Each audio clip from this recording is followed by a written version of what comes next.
नमस्ते दोस्तों। हमारी कहानी का शीर्षक है तीन तल्ले वाले मकान की बूढ़ी दादी। दादी का उम्र 80 साल था।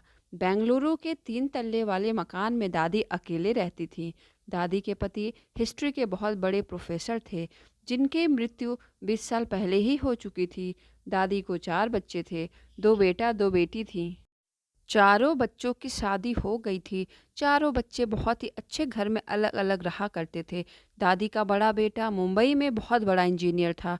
दूसरा बेटा बेंगलुरु में है, सीए था। एक बेटी जो लंदन में रहती थी और चौथी बेटी जिसका भी घर बेंगलुरु में ही था। इतना सब होते हुए भी दादी अकेले रहने के लिए मजबूर थी। दादी का घर बहुत बड़ा था। दादी ने सोचा कि इतने बड़े घर में मैं अकेले रहती हूँ, तो चलो किसी किराएदार को रख लेती हूँ। एक बार दादी ने तीन लड़कियों को एक साथ किराए पर रूम में रखा। उसमें से एक लड़की को पता नहीं कौन सी दिक्कत हो गई और उस लड़की ने ऊपर वाले रूम में फांसी लगा लिया। उसके बाद उस घर में कोई भी रहने के लिए अब राजी नहीं होता था। दादी का एक बेटा बहू दादी के घर से 1 किलोमीटर दूर ही रहा करते थे। चाहते तो वह दादी के साथ रह लेते, उन्हें अपना अलग घर बनाने की कोई भी ज़रूरत नहीं पड़ती। लेकिन दादी भी किसी से कम नहीं थी। जवानी के दिनों में सबको बहुत परेशान किया करती थी।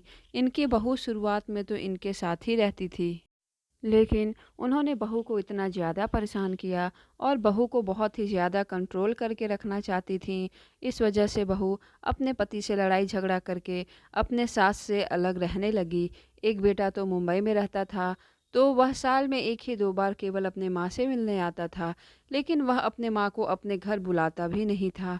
उसको भी लगता था बूढ़े के साथ कौन रहेगा, यह बहुत बोलती हैं, बहुत परेशान करती हैं। दादी की दो बेटियां भी थीं। दादी की उम्र बहुत ज़्यादा हो चुकी थी, तो दादी ने अपने चारों बच्चों से बोला कि आप लोग हमारे प्रॉपर्टी हमारे जीते जी ही बांट लो। जब मैं मर जाऊंगी तब हमारी प्रॉपर्टी का कैसे बंटवारा होगा? इससे अच्छा हमारे जीते जीते जी ही प्रॉपर्टी बांट लो। चारों बच्चे दादी के घर आते हैं और आपस में मीटिंग करते हैं कि हम इस तरीके से इस घर को बांट लेंगे। लेकिन तभी उन्हें कुछ अजीब सा आभास होने लगता है।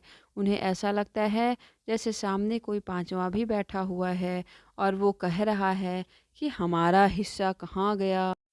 धीरे धीरे कहीं से कुछ आवाज़ आ रही थी कि तुम लोगों का कोई भी हिस्सा यहाँ पर नहीं है। किस हक से तुम लोग यहाँ पर आए हो? तुम्हारी माँ जब अकेले यहाँ पर रहती है, तो क्यों तुमको यहाँ से कोई भी हिस्सा मिले? यहाँ तो तुम्हारे माँ के साथ हमेशा मैं रहती हूँ, तो यह सारा हिस्सा हमें मिलना चाहिए।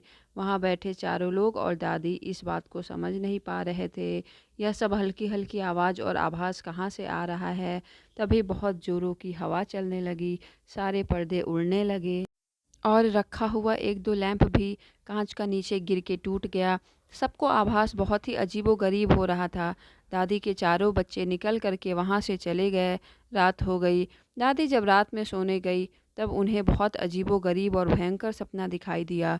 दादी को वही लड़की सपने में दिखी, जिसने उनके घर में फांसी लगा लिया था और वह लड़की दादी से कह रही थी कि दादी, यह घर तुम किसी और को नहीं दे सकती हो। तुम्हारे बच्चे तो तुम्हारे साथ रहते नहीं हैं।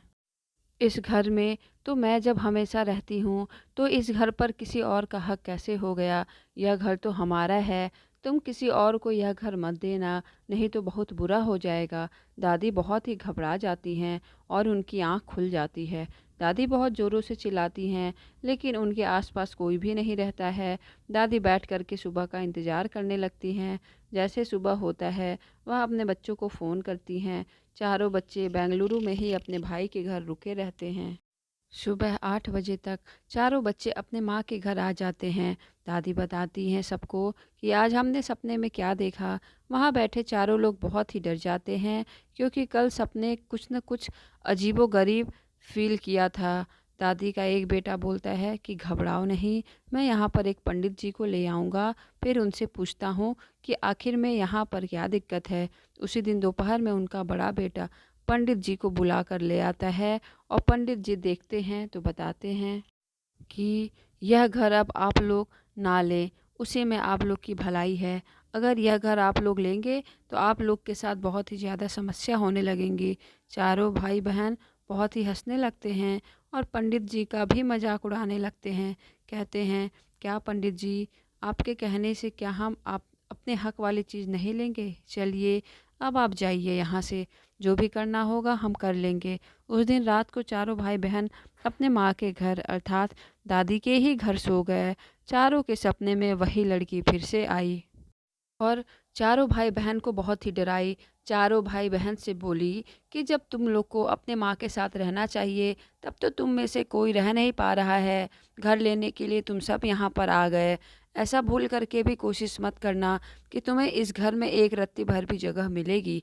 अगर तुम लोगों ने इस घर पर नज़र डाली तो अच्छा नहीं होगा। तुम में से सब एक-एक करके मारे जाओगे। यह सपना देखने के बाद सबकी नींद खुल जाती है और सब चारों भाई-बहन बहुत ही ज़्यादा डरने लगते हैं, आपस में भी बात करते हैं कि हमें किस चीज़ की कोई भी कमी है, नहीं हमारे पास रुपया पैसा की कमी है, ना ही किसी चीज़ की कमी है, फिर क्यों हम इस घर के बारे में पड़े हुए हैं? क्योंकि जब हम अपने माँ के साथ रह नहीं सकते, तो उनके घर पर हमारा हक कैसे हुआ? चारों भाई-बहन अपने माँ से यह कहते हुए कि हाँ, अब यह घर हम सब नहीं ले सकते, अगर आप मर जाएँगी, तो भी यह घर हम लोग दान कर देंगे। लेकिन अब हम इस घर में अपना कोई भी हिस्सा नहीं लेंगे। यह बोलते हुए चारों भाई-बहन वहाँ से चले जाते हैं। और माँ किसी कोने में बैठ कर के यह सोचती है कि एक लड़की जो फांसी लगा ली है, मर चुकी है, उसको भी हमारे ऊपर दया आ रहा है। वह भी समझ रही है कि जब कोई हमारे साथ है नहीं, तो हमारे सामान पर कैसे किसी और का हक है। और वह 4 बच्चे जिनको हमने जन्म दिया है, वह हमारे तकलीफ़ को नहीं समझते हैं। चारों में से कोई भी हमारी मदद करने के लिए आगे नहीं आता है। क्या ज़माना आ चुका है, क्या यह बच्चे हो चुके हैं। अगर आपको हमारा वीडियो थोड़ा भी पसंद आया हो तो प्लीज़ आप हमारे चैनल को लाइक करिए, सब्सक्राइब करिए एंड शेयर करिए। Thank you.